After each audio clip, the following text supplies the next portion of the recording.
প্রিয় নবম দশম শ্রেণীর শিক্ষার্থীবৃন্দ, অনলাইন ক্লাসে তোমাদের স্বাগত।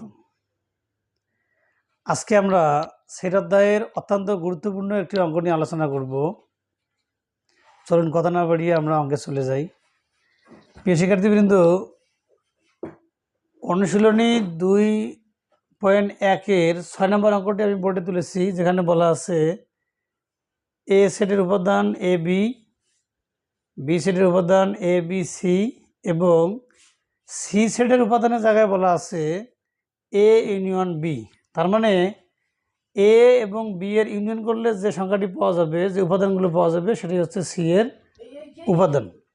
প্রিয় শিক্ষার্থীবৃন্দ, এখানে বলা হয়েছে যে দেখাও যে পাওয়ার সেট অফ সি এর উপাদান সংখ্যা 2n, যেখানে n হচ্ছে সি এর উপাদান সংখ্যা। প্রিয় শিক্ষার্থীবৃন্দ, তাহলে যেহেতু আমরা পাওয়ার সেট অফ সি নির্ণয় করব, তাহলে আমাদের সি এর উপাদানটা প্রয়োজন। প্রথমে চলুন আমরা সি এর উপাদান নির্ণয় করে নেই। এই অঙ্কটি সমাধানের জন্য আমরা লিখতে পারি সমাধান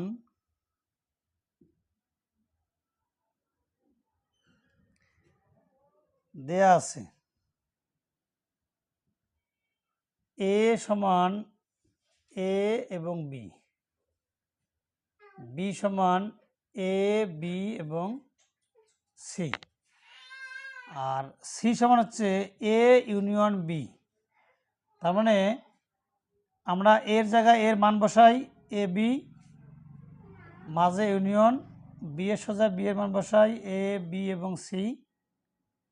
আর ইউনিয়নের স্লোগানটি হলো মিলের এক অমিলের সব।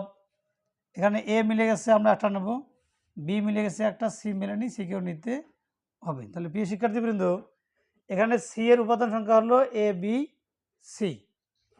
এখন যদি আমরা পাওয়ার সেট অফ সি নির্ণয় করি, পাওয়ার সেট অফ সি নির্ণয় করার অর্থ হলো সি সেটের উপসেটগুলো নির্ণয় করা।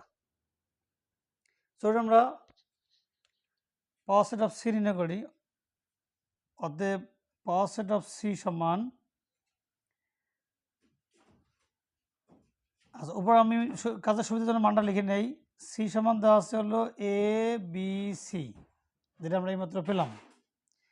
এখন যদি এটার থেকে পাওয়ার সেট নির্ণয় করি, তাহলে এ একা একটা উপাদান বা উপসেট, বি একা একটা উপসেট, সি একা একটা উপসেট। এরপরে আমরা জোড়া করে নেব, এ বি মিলে একটা উপসেট, এ সি মিলে একটা উপসেট,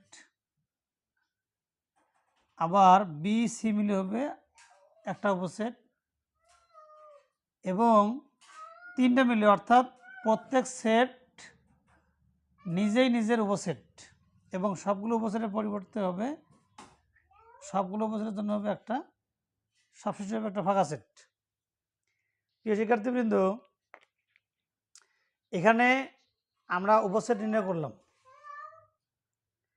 এখন এখানে উপসেট কতটি আমরা খেয়াল করি, 1 2 3 4 5 6 7 8টি, ফাঁকা সেট সহ 8টি। এই 8টি উপসেটের মধ্যে এই প্রথম 7টি যেগুলো উপাদান ব্যবহার করে পাওয়া গেল, সেগুলো হচ্ছে প্রকৃত উপসেট, আর ফাঁকা সেটটা হচ্ছে প্রকৃত উপসেট নয়। এখন ওরা বলছে যে দেখাও যে পাওয়ার সেট অফ সি এর উপাদান সংখ্যা 2n, যেখানে n হচ্ছে সি এর উপাদান সংখ্যা। তাহলে আমরা এটা প্রমাণের জন্য লিখতে পারি যে পাওয়ার সেট অফ সি এর উপাদান সংখ্যা, উপাদান সংখ্যা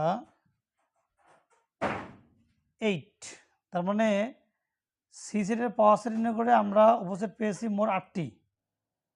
এই 8টি উপসেটকে আমরা লিখতে পারি এইভাবে, 8কে আমরা লিখতে পারি 2 পাওয়ার কিউব।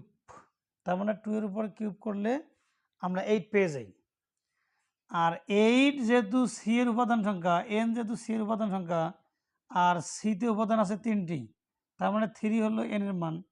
তার মানে আমরা 3 এর পরিবর্তে এন লিখতে পারি।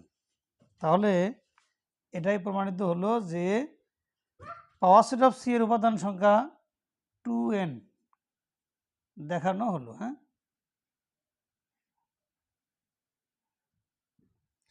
এই প্রশ্নটাই একটু ঘুরে ফিরে অনেকবার অনেক বোর্ড পরীক্ষায় এসেছে। এটি যদিও অনেকে জটিল মনে করে, কিন্তু অত্যন্ত সহজ। আশা করি তোমরা বুঝতে পেরেছো। ধন্যবাদ সকলকে সাথে থাকার জন্য। কাটি গেছিল।